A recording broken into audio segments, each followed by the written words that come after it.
hari. Uang inilah yang memfasilitasi kehidupan kita setiap hari. Kita pergi dari rumah ke kantor, naik angkot atau naik MRT, naik kendaraan sendiri, semuanya melibatkan pembayaran berupa uang. Nah, anak mau sekolah, uang juga.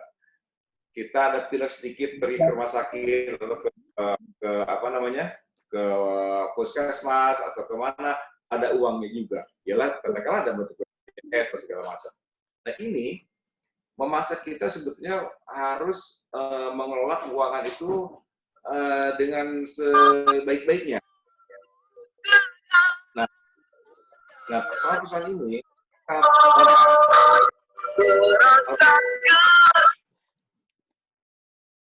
harus jadi sesuatu yang jadi pengetahuan bersama. Yang saya masukkan dengan keluarga, dengan individual dan segalanya itu bukanlah keluarga yang aneh-aneh ya. Saya berbicara tentang keluarga pada umumnya. Keluarga yang katakanlah pada umumnya bangsa Indonesia, yang kalau pagi-pagi berangkat pukul 7, kerja, pulang pukul 5 sore, balik ke rumah, ketemu keluarga. Inilah yang bahkan kalau kita lihat kurva normalnya, mungkin ada di tempat yang mayoritas yang di tengah itu ya, yang 67-80% dari penduduk Indonesia itu kira-kira orang-orang yang punya pola hidup keuangan atau pola hidup ekonomi yang seperti itu.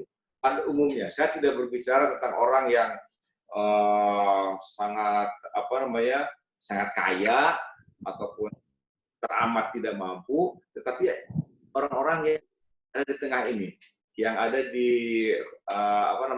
di tengah-tengah kurva normal itu. Nah, mereka ini adalah orang-orang pada umumnya seperti kita ini, yang hidup mungkin dari gaji, yang hidup mungkin dari usaha kecil-kecilan, yang hidup dari sebagai pegawai sebagai pekerja musiman dan segala macamnya, yang harus setiap hari menemukan simpul rezeki ini supaya ketemu gitu, supaya bisa mencukupi kehidupan kita sehari-hari. Nah, jadi disinilah saya melihat perlunya satu upaya bersama, satu kesadaran kalangan bangsa kita untuk merencanakan keuangan di level keluarga. Saya tidak berbicara tentang level pemerintah, saya tidak berbicara tentang level perusahaan-perusahaan besar. Tidak, ini ada level kita. Kalau sudah berkeluarga, suami, istri, anak satu atau anak dua, kita bicarakan bagaimana cara memanage uang yang sedikit ataupun besar supaya membesar membawa kemanfaatan besar-besar bagi kehidupan kita. Itu yang pertama. Yang kedua yang ingin saya sampaikan pada saudara adalah kita itu harus punya tujuan. Kita itu harus punya ancang-ancang. Mau apa? Mau kemana? Dan kemudian semuanya itu diterjemahkan dalam bentuk sumber daya. Jadi kalau ada yang pernah belajar di Fakultas Ekonomi misalnya kan, itu kita tuh setiap hari adalah mengambil keputusan tentang pengelolaan sumber daya kita. Ini kita punya uang, katakanlah gajinya ada yang UMR 3 juta, 4 juta, ada yang 10 juta, segala macam. Ini uang yang 10 juta setiap bulan ini kita gunakan untuk apa? Nah, jadi prinsip pertama yang ingin saya share dengan saudara di sini adalah prinsip perencanaan. Bahwa dalam manajemen keuangan keluarga, perencanaan itu sangat penting. Perencanaan itu adalah sesuatu yang conditio sine qua non. Kadang-kadang kita bicara, ya gaji saya cuma UMR pun kurang. Apalagi yang direncanakan, kemana-mana juga habis. Nah ini mentalitas seperti ini harus kita perbaiki, bahwa perencanaan adalah sesuatu yang penting kita lakukan sesedikit apa atau sebesar apapun sumber daya yang kita miliki. Contohnya begini,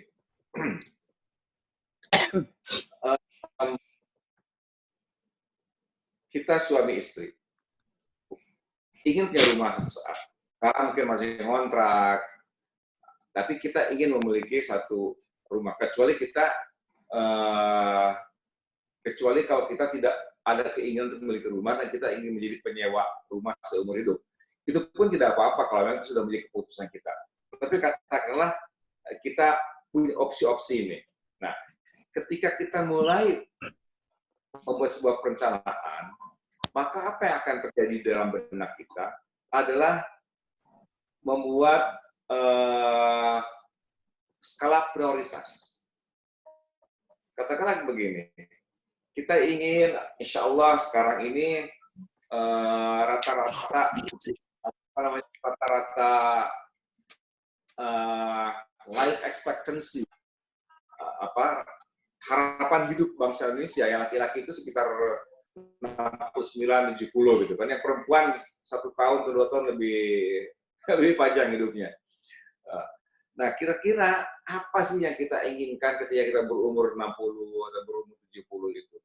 Dan ini semua akan membuat sumber daya yang kita miliki ada skala prioritasnya.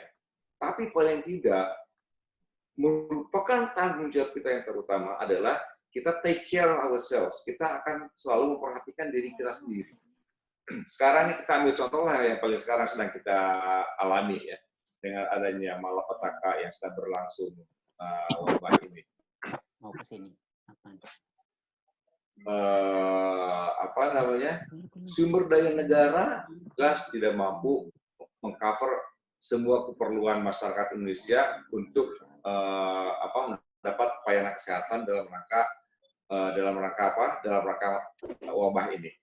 Tapi kita lihat sekarang banyak sekali perusahaan-perusahaan yang terpaksa harus mengurangi tenaga kerja. Akibatnya apa? Banyak sekali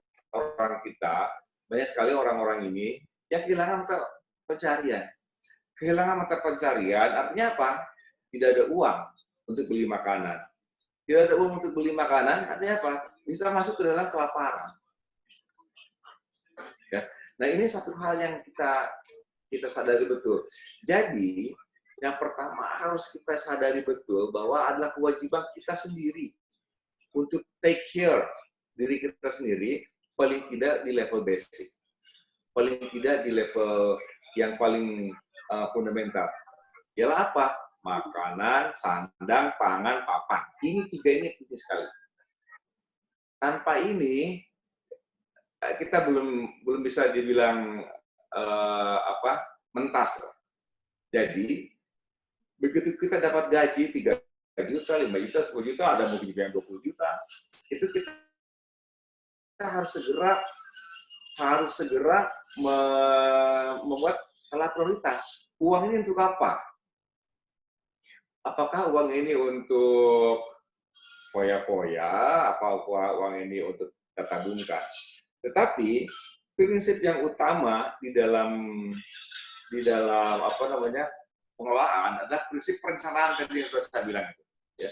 Kita membuat skala prioritas dari pengeluaran kita, kemudian kita rencanakan. Katakanlah dalam waktu 5 tahun yang akan datang kita harus segera memiliki rumah. Setelah 10 tahun, kita harus sudah punya, katakanlah, usaha sendiri. Nah, ini akan membuat kita berhati-hati dalam mengelola sumber daya keuangan kita. Uang yang kita cuma dapat 3 juta setiap bulan itu mau kemana? Nah, ini adalah harus kita perhatikan. Nah, kemudian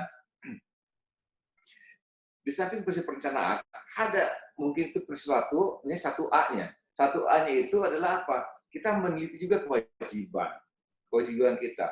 Pertama mungkin kewajiban pada diri sendiri, kewajiban pada anak istri, atau kewajiban pada suami, anak-anak, dan sebagainya. Tapi juga jangan lupa kewajiban pada orang tua. Nah, kita itu punya kewajiban yang sangat utama pada orang tua. Nah, orang tua itu juga adalah pihak yang harus kita upayakan kalau mereka tidak mampu untuk kita penuhi kebutuhannya. Jadi sebaiknya, sebisa-bisanya, sisihkanlah sebagian dari pendapatan kita setiap tahun. First and foremost itu untuk berbagi dengan ibu, dengan ayah yang kira-kira seandainya masih belum mampu. Seandainya sudah tidak mampu. Kalau masih mampu mungkin oke lah. Tetapi kalau misalnya kita berada pada posisi sudah punya nafkah, maka orang tua kita harus mendapat perhatian yang utama untuk kita bantu. Lepas itu, barulah kita bicara tentang membiayai pengeluaran-pengeluaran lain dalam rangka menumbuh kembangkan kapasitas kita sebagai manusia. Jangan lupa, setelah orang tua, kita juga harus bicara pengembangan diri. Karena modal kita, diri itu adalah modal kita. Anda seperti sekarang, punya rumah, punya pekerjaan, punya mobil, dan segala macamnya, itu adalah karena punya diri. Pertama kali itu dirinya sendiri. Nah, jadi diri ini jangan lupa, harus dijadikan bagian dari perencanaan yang rutin setiap kali kita menerima sumber daya dari luar, berupa gaji, atau berupa rezeki nomplok, atau apapun. Jadi kita punya seperti itu. Pertama tadi orang tua, kemudian diri sendiri, dan tentunya dengan keluarga untuk pendidikan anak, untuk pendidikan istri, dan sebagainya. Nah, ini semua harus kita jadikan satu kebiasaan. Tidak usah khawatir kalau kita rencanakan begini, yang keluar lain lagi. Kita rencanakan hitam, keluar hijau, itu bukan sesuatu hal yang perlu kita khawatirkan secara teramat sangat. Karena biasa, yang namanya perencanaan itu, kalau misalnya tidak ada melesetnya, itu mungkin bukan perencanaan. Jadi kita udah tahu takdir barangkali ya. Nah, jadi kita perencanaan, kemudian implementasi. Kalau implementasinya itu tidak selalu memenuhi apa yang kita rencanakan, tidak usah takut, tidak usah khawatir, karena itu sesuatu yang lumrah. Yang penting adalah bahwa di dalam benak kita, yang namanya skala prioritas, itu selalu beroperasi. Kita selalu berkata pada diri kita, kenapa sih harus beli yang ini, bukan yang itu? Kenapa kita harus beli yang mahal, bukan yang lebih murah? Apakah untuk gengsi, apakah untuk segala macam? Untuk gengsi pun tidak apa-apa selama itu dikontekskan dalam sebuah rencana besar kita. Nah, itu implementasi. Yang ketiga adalah evaluasi. Evaluasi ini juga penting. Kita kan suka datang tuh, katakanlah tanggal 30 Desember, 31 Desember, malam tahun baru, karena bermuhasabah kita kan. Apa yang sudah dilakukan tahun lalu, apa akan kita lakukan masa yang akan datang. Kita berbicara tentang, apa istilahnya itu, New Year's Resolution. Resolusi awal tahun, gitu kan. Nah, apa yang kita inginkan masa yang akan datang. Ini implementasi dari evaluasi ini harus selalu kita lakukan. Harus lakukan secara berkala. Mengapa kita seperti begini? Oh, karena begini-begini. Ini adalah sebuah bahan pelajaran bagi kita semua yang kita juga bisa share dengan anak, dengan keponakan, dengan teman-teman. Ini loh pengalamanku dalam mengelola kehidupan. Siapa tahu ada yang bisa dijadikan pelajaran, ataupun kita bisa belajar dari pengalaman orang lain. Nah, kembali lagi kepada manajemen keuangan. Jadi tadi sudah saya sampaikan bahwa pertama kita harus melihat kewajiban. Penuhi kewajiban. Penuhi kewajiban.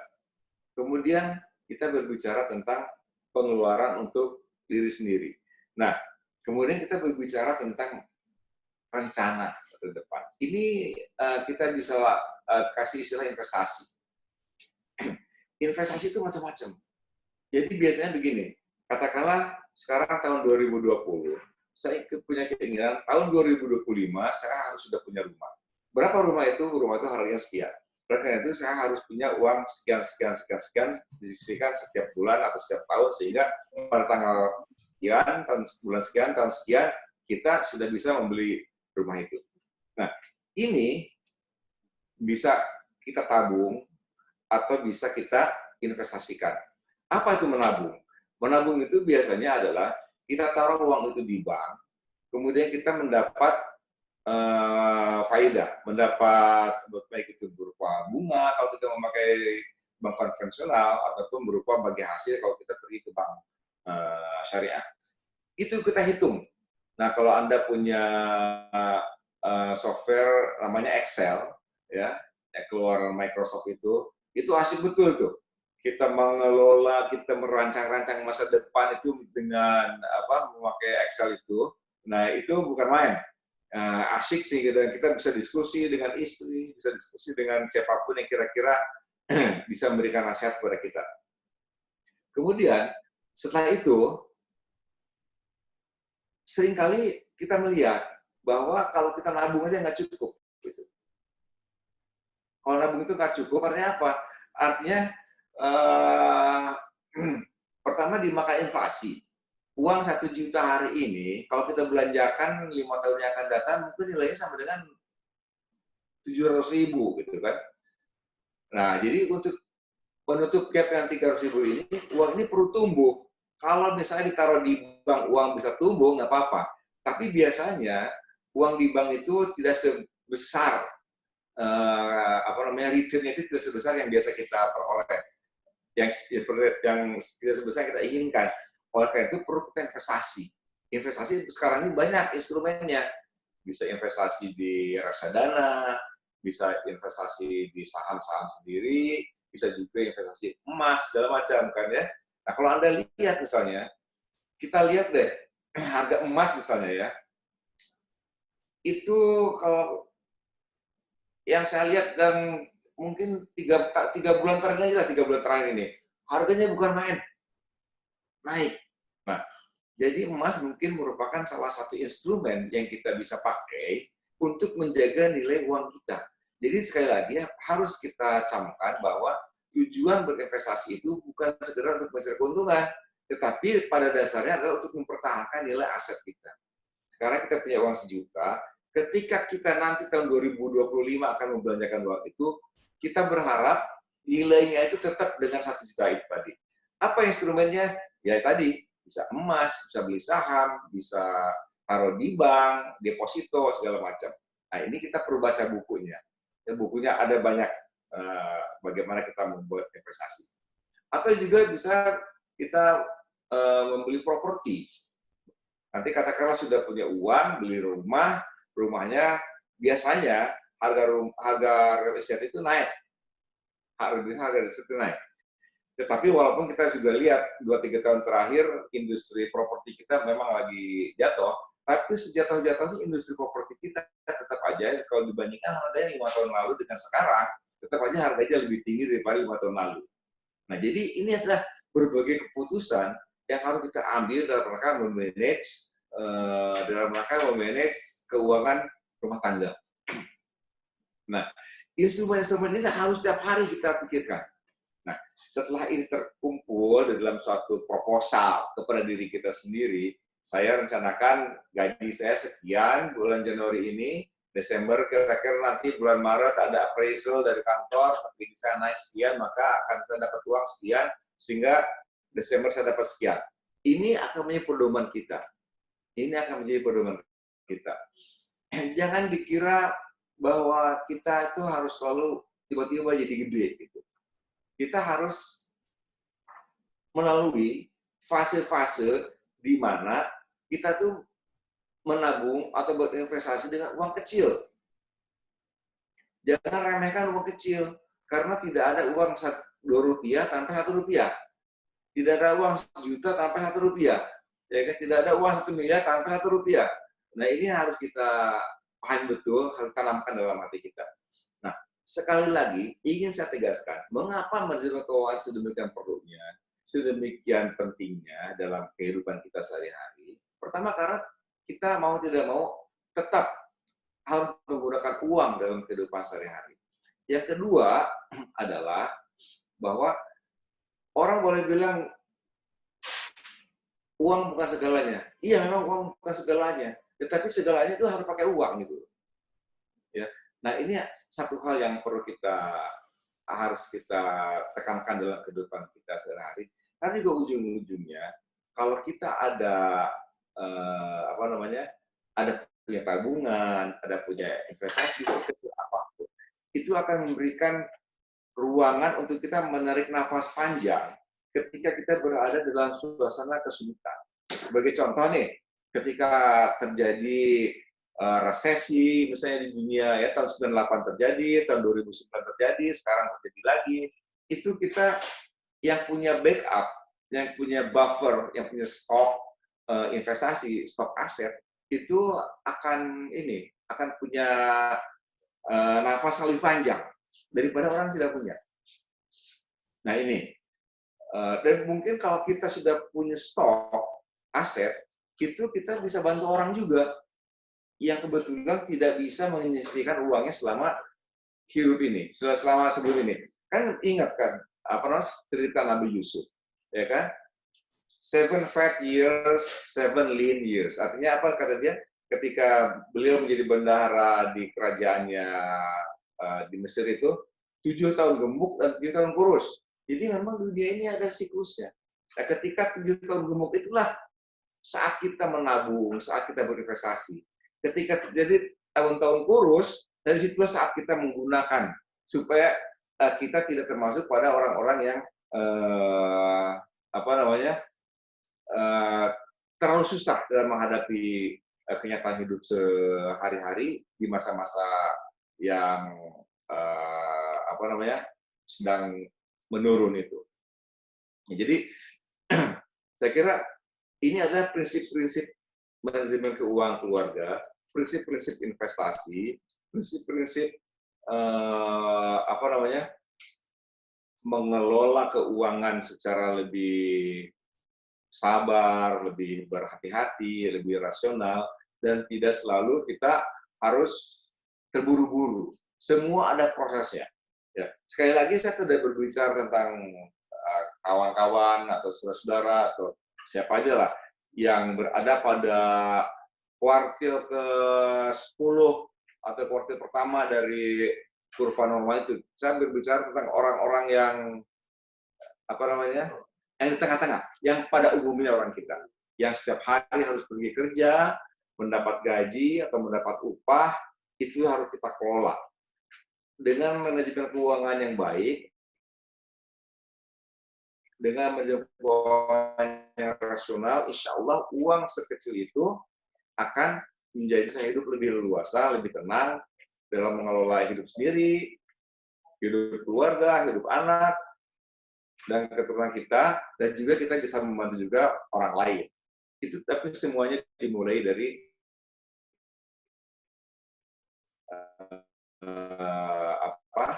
yang kecil. Kita juga harus di antara audiens ini kita mestinya juga ada teman-teman yang baru lulus itu ya, lulus S1, lagi cari kerja, supaya mereka mulai berpikir tentang menabung, mereka mulai berpikir tentang investasi, mereka mulai berpikir tentang masa depan yang yang lebih teratur, gitu kan? Nah, karena semuanya ini kita itu tidak selamanya berada dalam suasana krisis seperti sekarang. Yang namanya krisis itu ada terjadi, tetapi lebih banyak masa naiknya daripada masa turunnya. Itu harus kita perhatikan benar. Tetapi biasanya ketika kita turun itu sangat menyusahkan kita. Nah, oleh karena itu kita siapkan diri kita ketika kita sedang naik, ketika kita sedang ketika ekonomi sedang baik, kita usahakan situlah kita menabung, kita berinvestasi. Mudah-mudahan ini bisa take care hidup kita ketika suasana ekonomi sedang turun. Saya kira saya tidak usah terlalu berpanjang lebar ya membuka pembicaraan ini. Kita lanjutkan dengan diskusi. Diskusi tidak semata-mata dari saya kepada saudara, tapi juga sharing pengalaman bagaimana pengalaman saudara dalam mengelola keuangan rumah tangga, keuangan sendiri, supaya bisa dijadikan gambaran bagi teman-teman kita yang lainnya juga. Ini penting sekali, karena sekali lagi, nggak bosan-bosan saya bilang, bukan cuma sama diri sendiri, saya teman-teman, sama anak-anak juga, di rumah saya selalu mengatakan bahwa uang itu penting, memang uang itu bukan segalanya, tapi segalanya itu perlu duit. Oleh karena itu, sekali lagi, kita inginkan ada kesadaran di kalangan kita level individu, di kalangan keluarga. Karena ujung-ujungnya yang namanya kemakmuran sebuah bangsa itu indikator utamanya adalah kemajuan, kemakmuran, kesejahteraan keluarga. Kita tidak hanya berbicara tentang kemiskinan turun sekian persen, inflasi sekian persen, deflasi sekian persen, tapi kita lihat sendiri household-nya berapa pendapatannya setiap bulan. Bisa beli nggak dia besok hari, beli beras, beli makanan. Demikian. Saya kira saya selesai dulu sampai sini. Kita lanjutkan dengan sharing pengalaman. Terima kasih. Mas Toyidin, silakan. Baik, terima kasih Bang atas paparannya. Untuk selanjutnya mungkin lebih banyak waktu untuk tanya jawab ya Bang. Mungkin ini kan sebenarnya kan case-nya sesuatu yang realita di kita semua gitu loh, soal manajemen keuangan yang kadang susah sekali untuk komitmen gitu. Nah ini saya persilahkan untuk abang-abang semuanya satu-satu ya langsung dijawab ya Bang. Jadi silakan yang mau memberikan pertanyaan. Kalau itu statusnya dimerahin itu speakernya supaya kalau mau bertanya silakan diklik dulu. Silakan Bang yang mau nanya. Halo. Siapa dulu nih? Oke. Gimana? Kacung apa gimana? Boleh. Ini ya boleh. Bang Dail deh dipersilakan. Bang Dail nanti yang lainnya menyusul. Ya. Nanti selanjutnya Bang Robi. Terima kasih. Ya, terima kasih. Alhamdulillah saya sangat senang hari ini bisa bergabung dengan diskusi YAPI ini di Zoom ya. Pertama saya banyak terima kasih atas ilmu yang sudah dipaparkan oleh Bang Kudrat. Terus terang saja saya sejak lulus kuliah juga dulu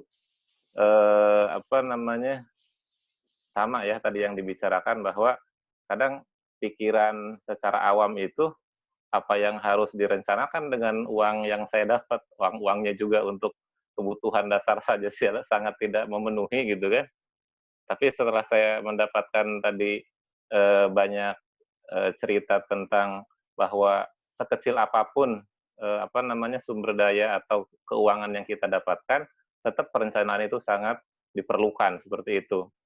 Nah, kemudian setelah saya berkeluarga ini, ternyata kan ada 2 individu yang bersatu gitu ya. Kalau saya kan karena berlatar belakang keluarga di pesantren bahwa untuk manajemen seperti itu memang secara teoritik keilmuan saya yakin bahwa kalau dia realisasikan dengan penuh kedisiplinan itu juga bisa memenuhi apa yang diinginkan untuk tahapan-tahapan ke depan seperti itu. Tapi juga kadang di luar teori akademik yang tadi disampaikan, misalnya ya sudahlah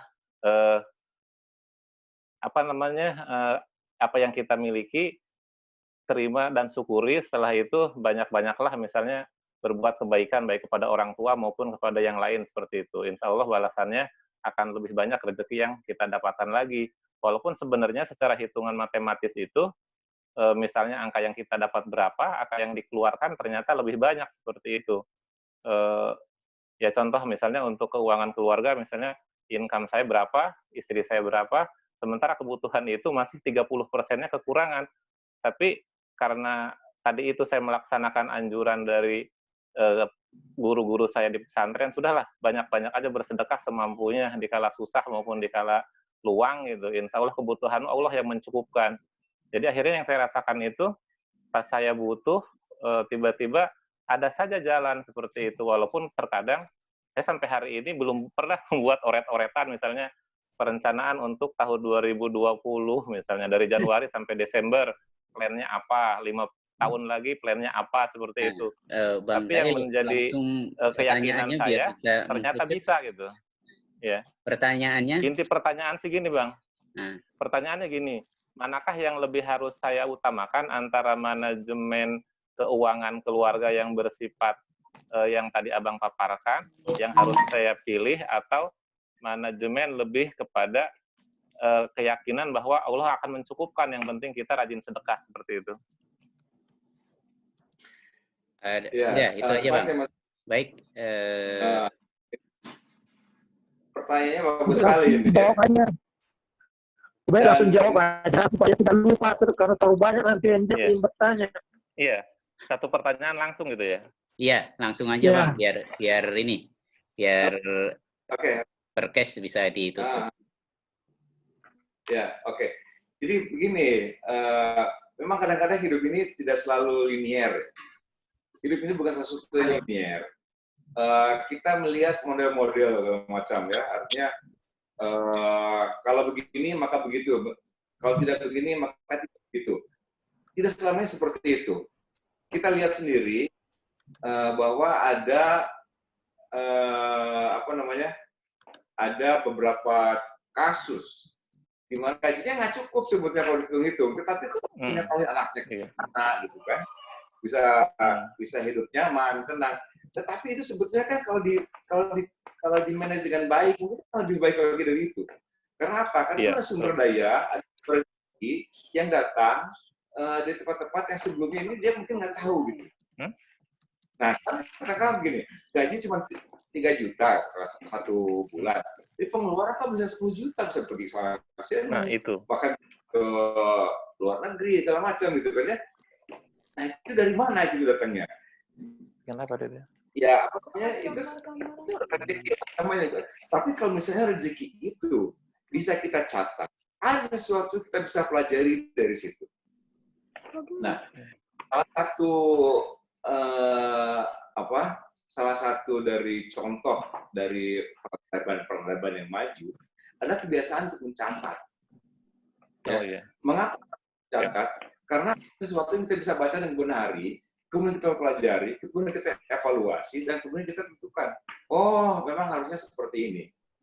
Jadi pola hidup seperti ini. Nah, jadi saya tidak akan menafikan ya kejadian di masa tadi oleh guru-guru di pesantren mengatakan, udah percaya aja, rezeki pasti ada, insya Allah. Memang rezeki pasti ada. Tapi sekali lagi, saya berbicara tentang orang pada umumnya. Orang pada umumnya yang berbicara tentang pekerjaan, berangkat pagi-pagi pukul 7, pulang ke rumah pukul 4 sore, gajinya sekian, ya kan? Dan dia sepertinya tidak punya sumber daya yang lain. Untuk orang-orang seperti itu, mau tidak mau kita harus membuat perencanaan. Mau tidak mau kita harus membuat perencanaan. Bahwa nanti perencanaan itu ujungnya defisit terus, insya Allah nanti ada yang nutup. Ya kan? Nah, salah satu cara menutup itu, tapi saya berharap betul ya, bahwa defisit itu bukan defisit untuk basic need. Bukan defisit untuk beli beras. Bukan defisit untuk beli minyak goreng. Kalau defisitnya itu untuk investasi, oke. Karena ada instrumen-instrumen tertentu untuk kita investasi. Contohnya apa? Kita pinjam duit. Kita punya uang dari bank, kita pakai KPR segala macam. Kita dipaksa untuk menabung. Setelah 10 tahun punya rumah. Punya rumah. Itu uang bukan dari mana-mana, uang rezeki kita itu, ya kan? Tapi kalau kita tidak memanage uang kita dengan ini, aduh kurang duit nih, udahlah nggak jadi beli rumah, kita nggak bisa punya rumah. Jadi lagi ya, ini saya kira pertanyaan sangat baik. Ini menyadarkan kehidupan ini bukan sesuatu yang linier. Kehidupan ini bukan.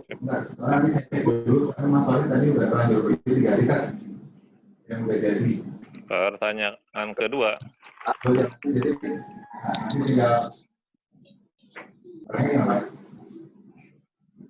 Oke. Selanjutnya penanya kedua Bang Robi nih. Dipersilakan dulu Bang Robi. Ini udah yang pertama udah selesai Bang Kunrad. Oke, selanjutnya penanya kedua Bang Robi, dipersilakan.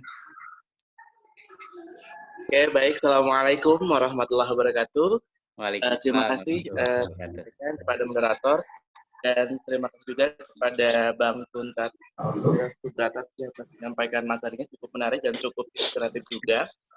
Yang ingin saya tanyakan langsung aja Bang, saya kebiasaan dengan keluarga, dengan istri untuk memanage keuangan keluarga, biasanya kita selalu langsung membagikan pasti masing-masing ya Bang, untuk kebutuhan yang sifatnya primer, sekunder, dan tersier. Seperti itu. Nah, kira-kira menurut Abang, untuk presentasi dari masing-masing kebutuhan primer, sekunder, tersier itu yang ideal itu seperti apa sih, Bang? Seperti itu, Bang. Yang terakhir itu loh. Malu nggak? Main aja. Ya.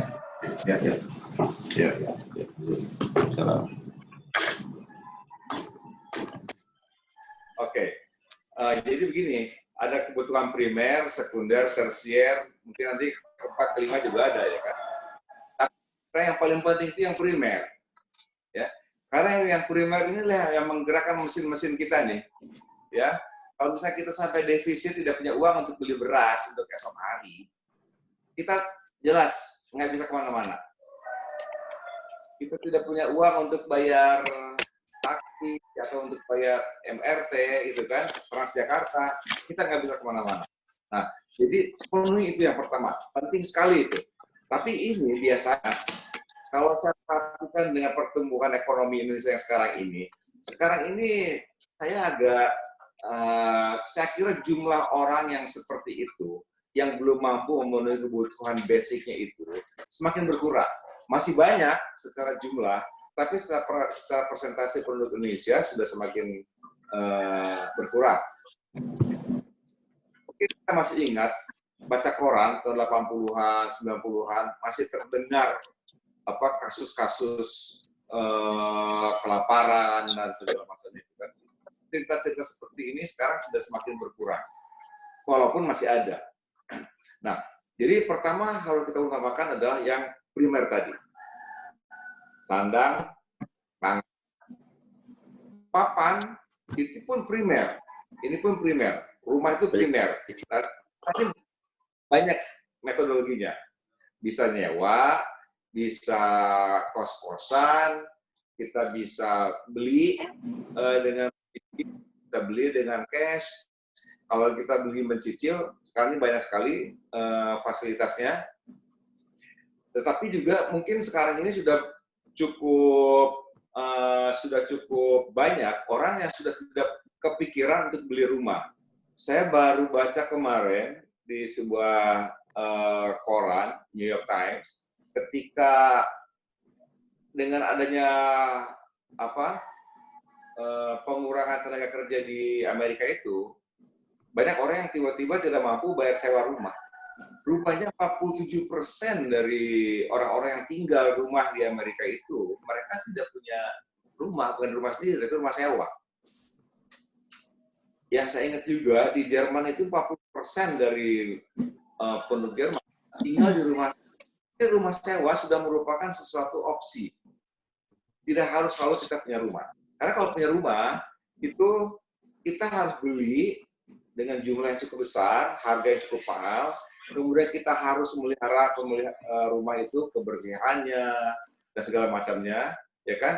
Kemudian kita juga harus nyicil cicilannya, dan segala macam. Bayar pajak, PBB-nya, segala macam, kan? Nah, jadi ini sudah semakin modern kita, semakin banyak opsi ini untuk tinggal di mana.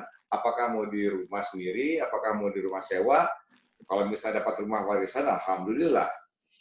Nah, jadi kembali lagi, saya pikir pertama adalah primer, kedua sekunder. Nah, sekunder ini juga tergantung dari fase-fase hidup kita. Ketika kita sudah punya anak dan kita berbicara tentang masa depan, kita asumsikan kalau sudah punya anak itu, insya Allah kita sudah bisa memenuhi kebutuhan primer kita. Maka yang sekunder menjadi primer. Misalnya apa? Pendidikan untuk anak, ya kan? Kesehatan sudah semakin primer itu sekarang ini. Ketika anak sudah besar, sudah SMP, SMA, mungkin yang dulu-dulunya tersier sudah masuk menjadi sekunder, menjadi primer lagi. Atau katakanlah untuk orang-orang yang sudah mulai usianya sudah lebih lanjut lagi, maka kesehatan sudah menjadi kebutuhan primer karena anak-anaknya sudah bisa uang sendiri, gitu kan. Nah, jadi primer, sekunder, tersier dan seterusnya itu akan bergerak sesuai dengan fase-fase kehidupan kita. Ya, Jadi akan semakin bergeser, akan terjadi pergeseran. Nah, oleh karena itu kita harus kreatif. Kita harus bisa menentukan mana yang primary untuk kita pada saat ini, mana yang secondary. Ya. Nah, jadi hal inilah yang harus selalu kita bicarakan dengan keluarga kita, istri, anak. Tidak selalu kita akan sampai kepada kesepakatan bersama. Tidak selalu kita akan ketemu dengan solusi, tetapi paling tidak dalam benak kita, di bawah sadar kita sudah terjadi reprioritasi, ada skala-skala tertentu yang harus kita taati. Tentunya, katakanlah, sekarang mungkin untuk saudara-saudara yang baru berkeluarga, ya kan, atau belum berkeluarga, yang namanya urusan pernikahan anak kan mungkin urutan ke-5 atau ke-10. Sekarang ini adalah bagaimana kita bisa memulai rumah tangga dengan baik. Itu adalah kebutuhan primer sekarang ini. Begitu punya anak, nanti dan lagi. Jadi, kembali lagi, pertanyaan tentang primary, secondary, dan tertiary, itu adalah suatu skala yang dinamis. Ya. Tergantung dari fase-fase kehidupan yang sedang kita lalui. Oke. Saya kira begitu ya. Oke, jadi untuk jumlah persentasenya fleksibel aja Bang ya, artinya tidak stagnan harus sama jumlahnya gitu. Jadi tergantung dengan fase-fase kehidupan yang akan kita lalui Bang, seperti ya. Untuk orang-orang yang baru memulai karir dengan gaji yang belum memadai, itu kebutuhan primer mungkin akan bisa memakan 50-60%. Ya kan? Tapi semakin tinggi gajinya, semakin tinggi pendapatannya, kebutuhan primer kan akan semakin kecil. Ya enggak? Katakanlah begini, sekarang katakanlah untuk bisa makan, sekali makan, katakanlah sehari belanja 100.000 misalnya kan, 100.000. Dengan gaji 3 juta, habis semua, 100% habis. Ya enggak? Tetapi ketika gaji naik jadi 6 juta kan cuma 5%. Ketika gaji naik jadi 12 juta, cuma tinggal 30%, dan seterusnya. Jadi itu akan dinamis. Tapi biasanya ketika gaji sudah sampai ke tingkat yang lebih besar, ya sekunder sudah maju menjadi primer. Yang tersier sudah menjadi sekunder. Karena umur kita ketika gaji kita sudah semakin besar, biasanya juga kita sudah lebih tua lagi, ya sudah lebih mapan. Dan jangan salah bahwa kita itu selalu berangkat dari ketidakmapanan menjadi kemapanan. Pada umumnya, ya. Pada umumnya, dulu ketika kita baru keluar dari asrama, belum punya rumah. Belum punya rumah. Sekarang udah punya rumah. Ada rumahnya di sini, rumahnya di sana, ada rumahnya lebih dari satu, gitu kan. Ya, nah jadi jangan khawatir. Artinya, aduh nanti saya kan masih muda, nanti yang senior-senior ini yang ngabisin rezeki itu selalu ada. Makanya tadi ada ya Mas, dari yang pertama bertanya itu kan. Ada aja rezeki itu. Hidup ini nggak linear. Gitu. Ini juga satu hal ya, selalu ada kejutan, ada rezeki nomplok dan segala macamnya. Yang penting kita harus positif menghadapi hidup ini, kita harus optimis, kita harus hadapi hidup ini dengan sebisa mungkin tersenyum gitu kan ya, walau bagaimanapun. Mudah-mudahan lah kalau kita paling tidak kita bisa menolong diri sendiri sebelum kita bisa menolong orang lain. Tapi kembali lagi, yang tadi masalah primer, sekunder, tersier, itu ada sesuatu yang dinamis. Dan insya Allah, yang primer semakin hari akan semakin kecil. Karena pendapatan Anda akan semakin naik. Insya Allah. Amin. Terima kasih, Bang. Ya. Terima kasih, Bang. Itu ada Mas Iin tuh. Halo, Bang.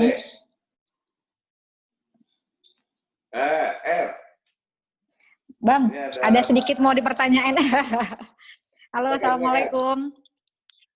Makasih Bang Moderator dan Bang Kuntat untuk pengisi kajian sore hari ini.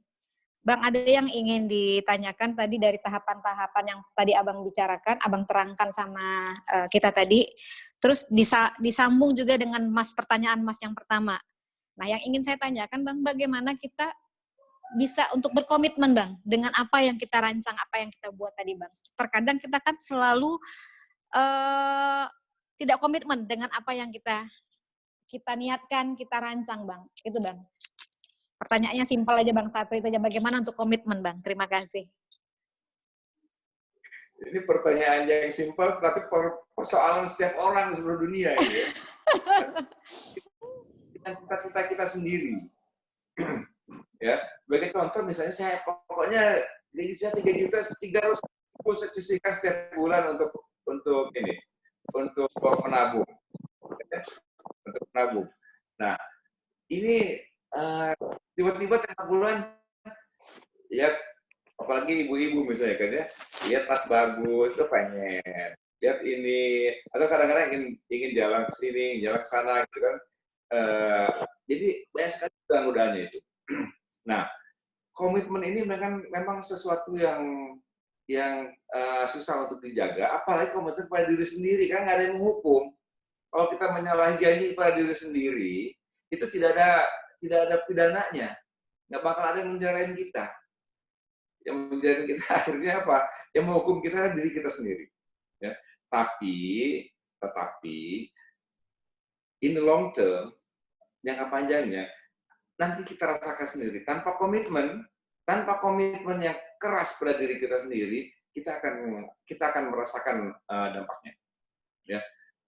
Ya, sekali lagi saya tidak berbicara tentang dua buntut di kurva normal ya. Saya berbicara di tengah.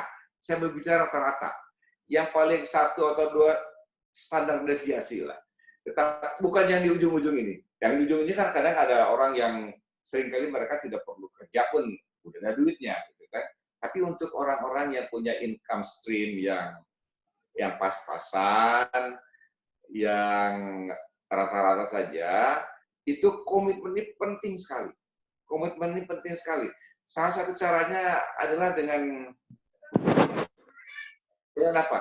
Karena yang seringkali membuat kita adalah pengaruh orang lain. Pengaruh orang lain, ya. Artinya pengaruh orang lain itu bisa macam-macam. Pengaruh teman, pengaruh saudara, pengaruh orang tua, pengaruh suami, pengaruh istri, dan sebagainya. Tetapi kita tanya pada diri kita sendiri, ya, saya punya keinginan seperti ini. Kalau saya lakukan ini, kira-kira keinginan pertama itu masih bisa dicapai nggak? Ketika kita bertanya seperti itu, jawaban untuk excuse selalu ada. Bisa lah, kan juga dapat lagi dah. Nah, seperti itu loh. Ya, ini adalah godaan yang dihadapi oleh setiap orang. Satu-satunya cara yang harus kita tempuh dalam menjaga komitmen ini adalah kita setiap hari memikirkan tujuan besar kita itu seperti apa. Makanya ketika kembali dari perang Badar, kan Rasulullah didatangi orang. Selesailah kita nih perang terbesar. Kata Rasul, bukan ini yang terbesar. Yang terbesar itu adalah perang melawan diri sendiri. Nah, menjaga komitmen itu termasuk perang melawan diri sendiri. Susah ngalahin diri sendiri. Ya. Jadi saya kira ini kembali kepada kepribadian masing-masing. Sejauh mana juga kita serius dalam rangka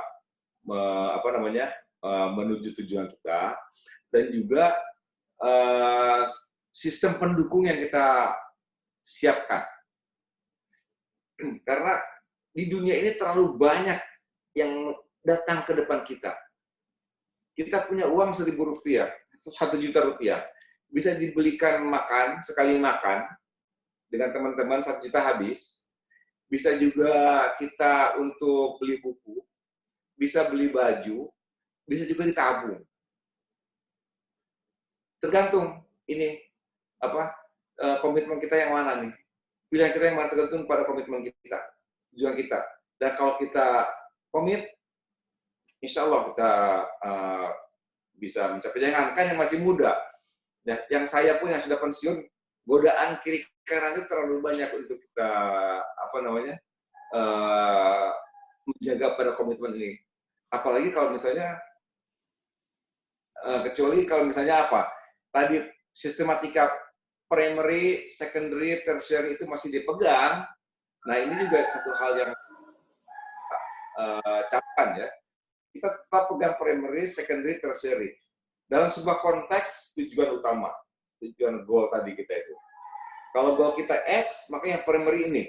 Kalau kita yang secondary ini, yang tertiary ini. Jadi ketika kita tahu jadinya nanti punya dulu 1 juta, yang primary itu baju. Jangan sampai kita beli buat nonton bioskop misalnya, nonton film. Tapi beli baju dulu. Dan ini terus terang aja, Ibu Erlinda, godaannya besar. Godaannya besar. Setiap orang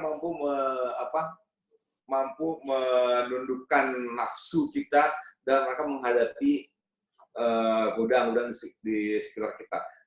Oleh karena itu, hanya orang yang komit yang bisa betul-betul mencapai tujuannya.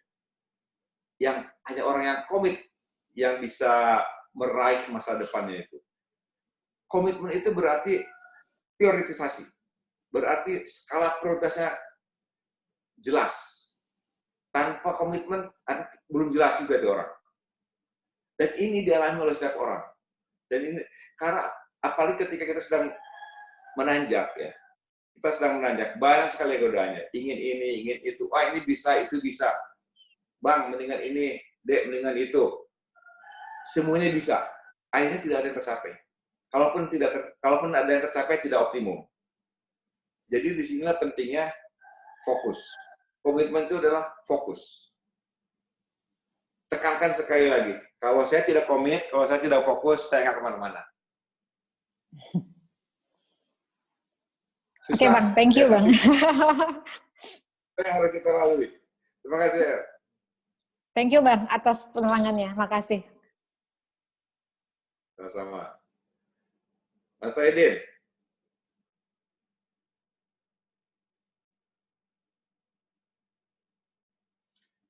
Mas Taidin itunya tuh, mic-nya. Iya, sorry. Terima kasih Bu atas pertanyaannya, tadi cukup jelas ya, intinya komitmen itu yang harus ditekankan. Kemudian penanya selanjutnya tadi Bang Kusnandar, silahkan Bang untuk bertanya. Baik, terima kasih Bang Moderator, Bang Taidin. Terima kasih. Assalamualaikum semuanya. Waalaikumsalam warahmatullahi wabarakatuh. Bang Konrad, terima kasih pencerahannya ini luar biasa nih, bicara tentang manajemen keuangan. Itu kalau kita bicara menabung tadi itu kan untuk anak-anak muda barangkali ya. Nah untuk usia seperti saya, ini di layar komputer saya itu ada banyak yang usianya seperti saya nih. Tapi banyak juga yang masih muda-muda itu ya. Rasa-rasanya ini bukan waktunya lagi Kang Konrad untuk menabung ya. Nah, tapi tadi Kang Konrad bercerita tentang kecenderungan nabung ngamal. Iya, tinggal banyak zikir ya Pak Nurin ya. Pak Konrad, tadi kan cerita tentang kecenderungan orang tidak memiliki rumah sendiri ya. Nah, saya berpikir justru nih, menjelang pensiun ini, karena mungkin tidak perlu rumah lagi nanti, apakah rumah itu kita jual gitu ya, nah kemudian kita pindah kontrak misalkan atau di apartemen atau dimanapun sehingga bisa menikmati hari tua itu dengan persediaan tabungan yang cukup gitu ya. Nah masalahnya saya tuh tidak tahu hidup itu akan berapa lama lagi gitu ya. Kalau misalkan rumah dijual kemudian dapat sekian ratus juta misalkan, itu cukup untuk berapa lama kan tidak tahu. Nah gimana tuh saran Kang Konradnya?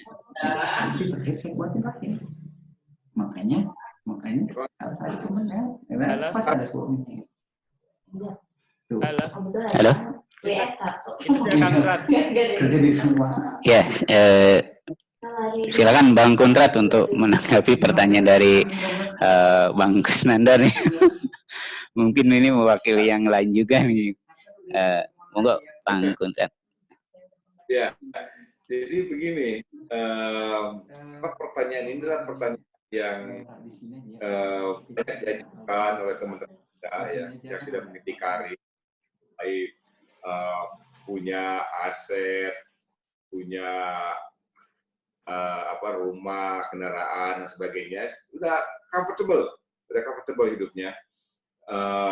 Sekarang itu mungkin generasinya baby boomers ya, bukan generasi milenial lagi. Artinya generasinya Kang Kus, Deng Nurdin, Mas Yeyin, itulah kira-kira yang sudah memasuki masa-masa tua. Nah, kalau menurut statistik yang terakhir, life expectancy orang Indonesia itu sekitar 70 tahun, 69-70 lah, kurang lebih seperti itu. Tapi kan kita itu tidak pernah merencanakan mati. Kita merencanakan going concern, artinya kita dapat pensiun sekian, uang pensiun ini kita manfaatkan untuk ini, itu, segala macam. Nah, dan kita terus aktif untuk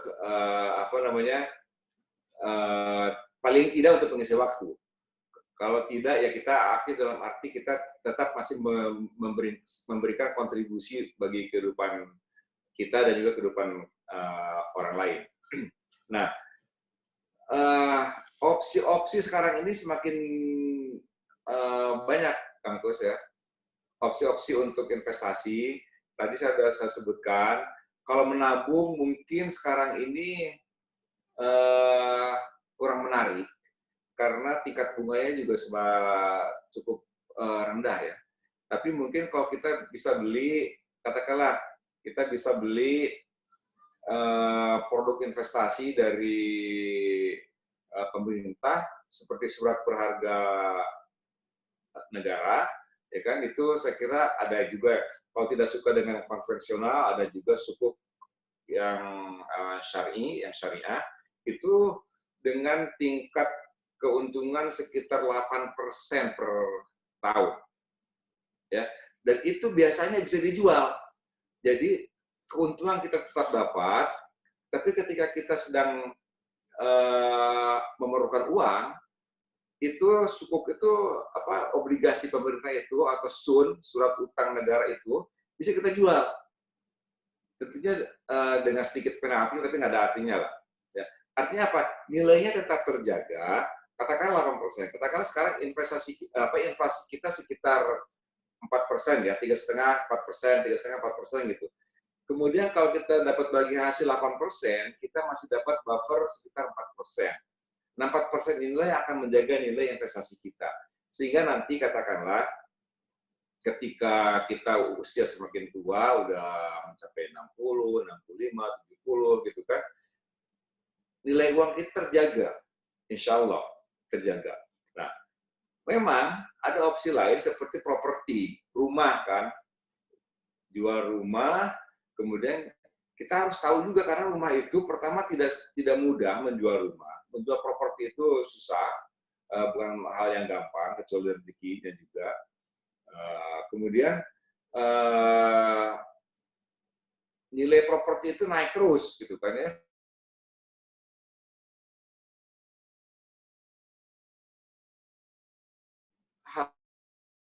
Dapat aset yang sama dengan jumlah uang yang kita peroleh. Nah, ini juga harus dijadikan pedoman. Nah, untuk yang sudah berusia memasuki pensiun, tentunya produk yang kita utamakan adalah produk yang aman. Ya, produk yang aman. Yang paling aman sekarang ini tentunya adalah tabungan, tapi biasanya yang paling aman itu yang paling rendah keuntungannya, yang resikonya sangat minim. Nah, kemudian ada resiko tidak terlalu tinggi, misalnya ada reksadana. Reksadana di Dana Reksa. Itu reksadana itu merupakan portfolio campuran dari berbagai produk investasi, jadiin satu, kemudian diambil rata-ratanya, ditawarkanlah kepada kita sebagai investor. Sampai saat ini, reksadana merupakan salah satu produk yang cukup favorit, yang orang suka berinvestasi di situ. Karena tingkat faedahnya itu cukup aman lah ya, cukup aman lah. Yang agak riskan itu adalah kalau kita investasi di pasar saham. Saham itu akan naik turun. Seperti sekarang ini kan indeks BEJ berapa jatuhnya? Udah berapa persen? Cukup besar juga. Atau misalnya ada lagi instrumen terakhir itu emas misalnya kan. Emas itu naik, itu jatuh. Naik lagi, jatuh lagi. Tapi walaupun trennya secara jangka panjang itu naik, tetapi ada hentakan-hentakan gitu ya. Di mana kadang-kadang bisa bikin jantungan juga gitu. Jadi investasi mau tidak harus punya jangka panjang. Jangka panjang. Nah, jadi bagus kita berada pada kapal yang sama. Pundak selesai, pinggang selesai, stimulasi ovarium ya udah selesai.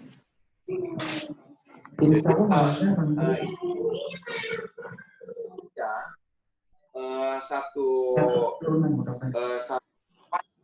di kalangan orang-orang yang sudah berusia cukup matang untuk setiap hari mendapat update akan aset baik-baik untuk menjaga kebahagiaan hidupnya. Kalau kita paksain ini, teman-teman lainnya nggak sempurna, ini masih jauh, masih muda.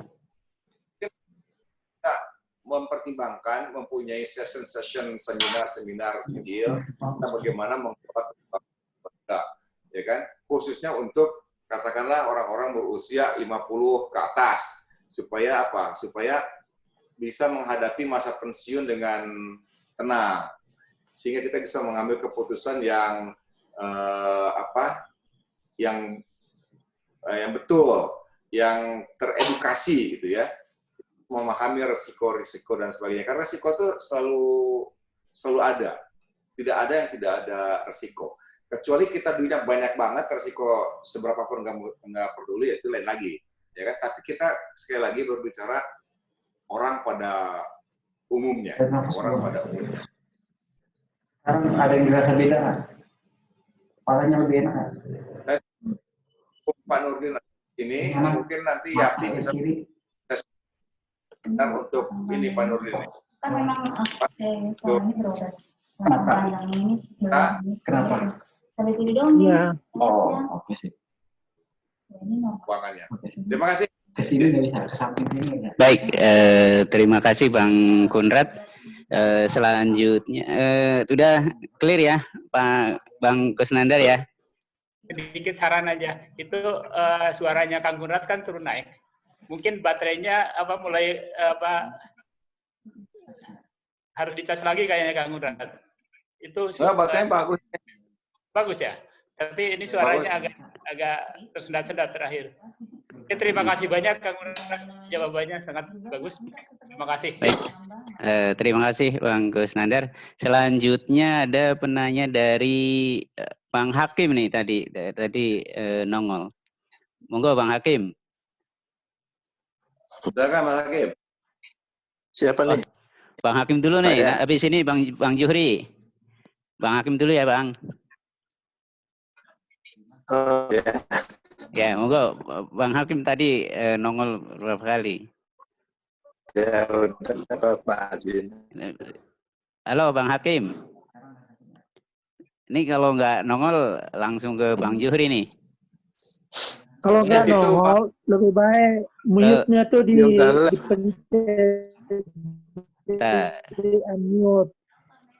Udah kalau nggak salah. Oke, langsung aja deh Bang Juhri. Jadi sini. Nah. Halo. Halo, siapa?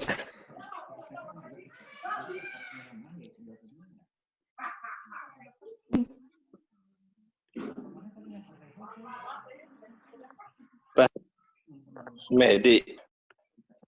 Bang Zuhri masuk, Bang Zuhri. Oke. Assalamualaikum warahmatullahi wabarakatuh. Waalaikumsalam warahmatullahi wabarakatuh. Saya cuma mau minta nama Kang Kuat nih, satu. Ya. Halo. Saya. Ya, terus. Ya. Ini Kang, saya ini kan pedagang online yang banyak itu kan nggak nentu tertunda penjualan. Nah, mengatur terus menyusun rencana itu gimana? Kadang-kadang dari penghasilan nggak jelas itu pengen kalau mau jadi nggak jadi, ini jadi nggak karena itu was-was jadinya. Saya minta saran aja mana ya salah karena saya ini kan pemula, jadi berarti itu aja. Tuh Kang. Oke. Kalau masuk terus Pak Mas Fadil ya. Ya, lanjut.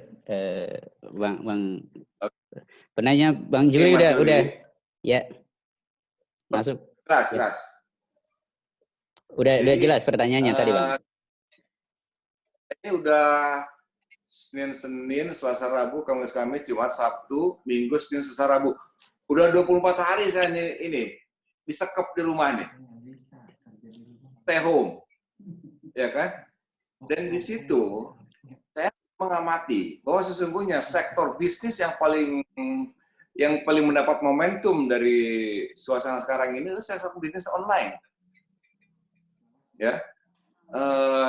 Dari mulai jualan sayuran, dari jualan buah-buahan, daging ayam, telur, segala macam, semuanya pakai itu. Jadi sebetulnya saya melihat bahwa momentum ini adalah momentum di samping untuk merealisasikan potensialitas dari bisnis online, itu bisa online betul-betul diuji. Mampu nggak mereka tuh melayani masyarakat?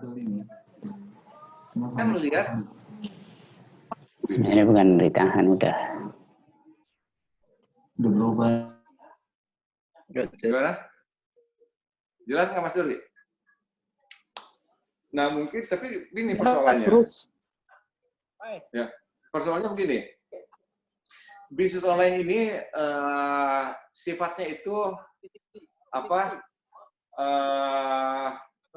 Scattered, tercerai-berai, ya, terdesentralisasi. Jadi kalau Anda pergi ke Tokopedia atau ke Lazada, itu tidak berarti bahwa semuanya itu ada di gudang mereka, enggak juga. Ya, mungkin sebagian besar itu adanya di Mas Juri, di Kang Kusanda, Rinda, semua pada jualan. Tokopedia itu menyiapkan sebuah platform. Ya, nah disitulah kita harus tahu bagaimana aspek membuat memelihara stok, aspek promosinya, aspek logistiknya. Logistik dalam artian apa? Logistik dalam artian bagaimana mengirimkan barang ini. Aspek payment sistemnya itu harus dipahami semua. Harus dipahami semua. Dan ini aplikasinya sudah ada. Sekarang itu saya nggak bisa, tetapi saya lihat anak-anak muda itu udah bisa bikin aplikasi pembayaran, aplikasi logistik, bahkan ada aplikasi untuk melihat ini nge-trace, tracking dari pengiriman yang akan datang ke tempat kita, gratis semuanya. Nah ini harus dimanfaatkan oleh aspiran-aspiran macam Mas Dori ini yang ingin memasuki dunia online, ya. Nah sekarang ini orang sudah percaya dengan online. Bahkan orang naruh duit nggak pakai tanya. Coba deh yang punya OVO itu ya, Dana atau apalah gitu kan. Kan nggak tanya kan. Buka OVO nggak tanya, nggak telepon OVO ini siapa segala macam, langsung aja taruh 1 juta. Atau 500.000 atau 200.000 untuk bayar gitu kan. Atau kita beli yang untuk bayar Transjakarta itu yang 100.000, 20.000 segala macam seperti itu, kita kan percaya aja. Artinya apa? sistem pembayaran sekarang ini yang sudah online itu sudah dipercaya. Ini beda dengan 5 tahun yang lalu atau 10 tahun yang lalu. Orang masih bertanya. Saya pernah ketipu juga oleh pedagang online ini. Saya order ternyata nggak datang barangnya. Tapi kalau sekarang ini hampir nggak ada. Dan sudah terjadi aglomerasi atau konglomerasi. Artinya apa? Sudah ada orang-orang yang makin besar, dan sehingga mereka itu semakin bonafit. Nah, jadi kalau misalnya Mas Zuhri memang ingin melanjutkan kiprah di sektor bisnis online, faktor-faktor yang 4 tadi itu harus diperhatikan. Pertama, produknya. Informasi tentang produk ini ada di Tokopedia, di Lazada, semua. Kita bisa lihat. Nah, kita bisa tanya, barang apa aja yang paling banyak disukai. Itu kalau kita pergi ke Beli atau Tokopedia, segala macam, barang tuh ada. Taruh keyword apapun ada di situ. Ya, jadi persaingan sudah semakin kencang sekarang ini. Nah, tapi Tokopedia tetap membuka diri, Lazada segala macam lah, tetap membuka diri untuk kalau Anda berniat jualan, silakan. Mereka punya space dan tidak bayar. Untuk bayarnya juga udah ada sistemnya. Mereka kerjasama dengan segala macam lah. Semua bank ada di situ. Ya, jadi Mas Yuri, kalau misalnya masih ada hal-hal yang mentok di dalam bisnis online-nya, beberapa hal itu harus dievaluasi lagi. Itu saya kira. Oke, terima kasih Kang Konrad. Ya. Oke. Saya akan coba. Ya, terima kasih Bang Zuhri atas pertanyaannya. Saya lihat di monitor ini Bang Hakim kayaknya udah nggak ini udah keluar. Mungkin terakhir nih kalau masih udah live. Kalau masih ada yang mau nanya, dipersilahkan nih satu lagi.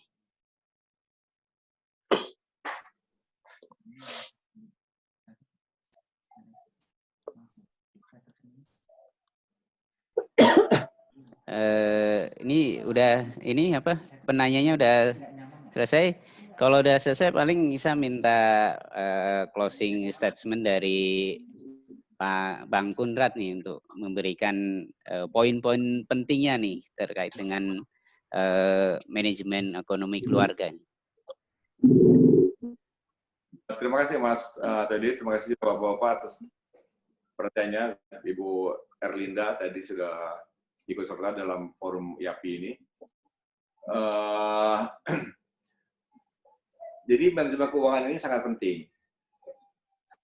Kalau kita berbicara tentang pembangunan bangsa, tentang pembangunan umat, dan segala macamnya, itu tetap saja indikator utamanya itu adalah kesejahteraan di level keluarga. Kalau keluarganya tidak sejahtera, kalau keluarganya tidak makmur, itu pembangunan itu ya omong kosong aja. Jadi tetap kemakmuran ini bukan hanya tanggung jawab pemerintah, bukan hanya tanggung jawab orang-orang besar, tapi juga tanggung jawab kita bersama. Tanggung jawab kita bersama di level individu. Kita lah yang harus memakmurkan diri kita sendiri melalui apa-apa yang disediakan oleh pemerintah seperti infrastruktur dan sebagainya. Nah, dalam rangka memakmurkan diri sendiri, kita sudah dapat uang, sudah dapat gaji, segala macam ini, kita harus memanage keuangan itu dengan baik. Dan salah satu unsur manajemen yang paling penting adalah membuat perencanaan. Ya, jadi rencanakanlah sumber daya, rencanakanlah penggunaan keuanganmu sebaik-baiknya, sebisa-bisanya. Jangan kecewa kalau misalnya meleset, jangan kecewa apa yang kita inginkan tidak terwujud, karena itulah memang dinamika dari sebuah manajemen. Ada naik, ada turun, tapi pada umumnya jangka panjang, kita perhatikan, itu kita semua akan pada track yang meningkat. Dan ini adalah mencerminkan kecenderungan ekonomi daripada bangsa kita sendiri. Jadi, sekali lagi, saya ingin menekankan pentingnya perencanaan keuangan, ya, evaluasi tentang rencana itu, dan juga pentingnya komitmen kita atas rencana itu. Komitmen tidak berarti bahwa kita tidak boleh merubah rencana boleh dirubah, tetapi kali kita rencana, usahakanlah kita selalu komit ya terhadap rencana itu. Nah, yang terakhir, mungkin saya ingin menggarisbawahi pentingnya investasi, pentingnya menabung dari sejak awal. Ya, dari sejak awal kita harus nabung sekecil apapun. Usahakanlah taruh waktu di taruh investasikan 2 gram gitu. Berkurang nggak? Itu dimana kalau ada hal-hal yang Melebar nggak? kejadian, ada yang jelas kan melebarnya kan bulat ketutupan juga jangan nutup. Oh, Posisi nutup kalau yang sakit ya. Dan kita punya kesempatan kewajiban kita kepada orang tua, kepada kita yang kita peroleh setiap posisi nutup itu nutup ya. Terima kasih perhatiannya. Atau kurang bahas, insya Allah kalau kita ada kesempatan di masa depan kita bahas lagi. Terima kasih. Terima kasih banyak Bang Kundrat yang sudah memberikan paparannya dan memberikan closing statement-nya. Kita tutup dengan doa dulu. Minta tolong Bang Kusnandar untuk membacakan doa penutup, Bang.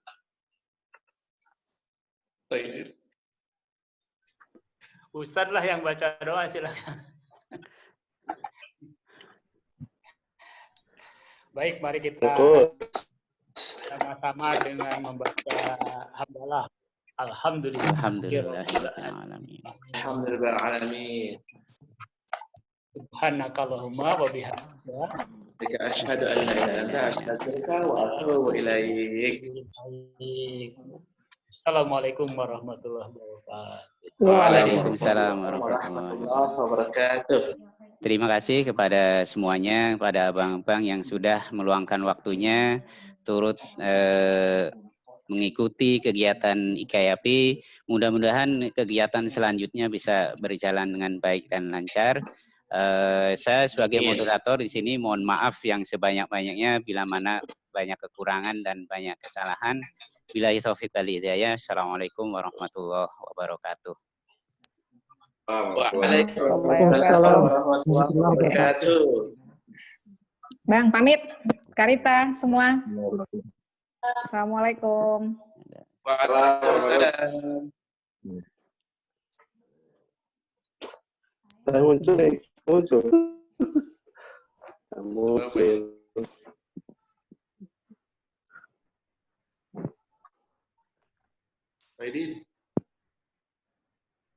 Rob. Ayo, Bang Medi nih minta tolong nih, minta tolong untuk selanjutnya bisa ini nih apa? Medi kok bengkak, jadi bengkak Medi itu. Enggak merokok dulu lah kalau lagi online gitu. Minta tolong. Iya, apa-apa. Medi kok jadi bengkak tuh barangnya. Apa kabar Pak Nurdin? Assalamualaikum. Waalaikumsalam. Sehat Pak? Sehat, alhamdulillah. Jadi makmur sekali.